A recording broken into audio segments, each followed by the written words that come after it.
ભારતીય હવામાન વિભાગે આજે દેશના અનેક રાજ્યો માટે ભારે વરસાદની સંભાવના વ્યક્ત કરી છે.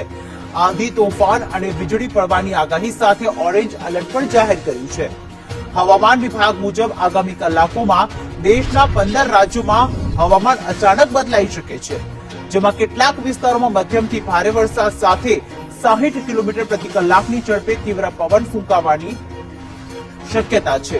જ્યારે દિલ્હી, ઉત્તર પ્રદેશ, બિહાર, રાજસ્થાન, ગુજરાત, મધ્યપ્રદેશ, મહારાષ્ટ્ર, કર્ણાટક, તેલંગાણા, આંધ્રપ્રદેશ, ઓડિશા, ઝારખંડ, છત્તીસગઢ, કેરળ અને ઉત્તરાખંડ જેવા રાજ્યોમાં વરસાદી સિસ્ટમ સક્રિય રહી શકે છે. આઈએમડીએ લોકોને ચેતવણી આપી છે કે આંધી તોફાન દરમિયાન ઝાડ, વીજળીના થાંભલા અને જર્જરિત ઇમારતોથી દૂર રહેવું, અનાવશ્યક મુસાફરી ટાળવી અને સ્થાનિક તંત્ર દ્વારા આપવામાં આવેલી સૂચનાઓનું કડક પાલન કરવું અત્યંત જરૂરી છે.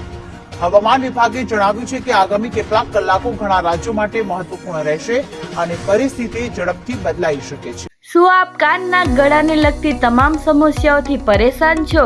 તો હવે નિરાશ થવાની બિલકુલ જરૂર નથી.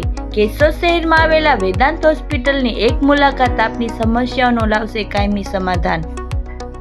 જ્યાં કાનના ગળાના તમામ રોગોનું દૂરબીન તથા માઇક્રોસ્કોપ વડે નિદાન તથા સારવાર તેમજ ચહેરાનો લકવો, ચક્કર આવવા, નાકમાંથી લોહી નીકળવું તથા મોઢા અને ગળાનું કેન્સરના નિદાનની સુવિધા રહેશે ઉપલબ્ધ.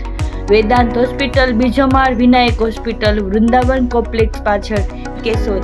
એપોઇન્ટમેન્ટ માટે ડિસ્પ્લે પર આપેલા નંબર નોંધી લેશો.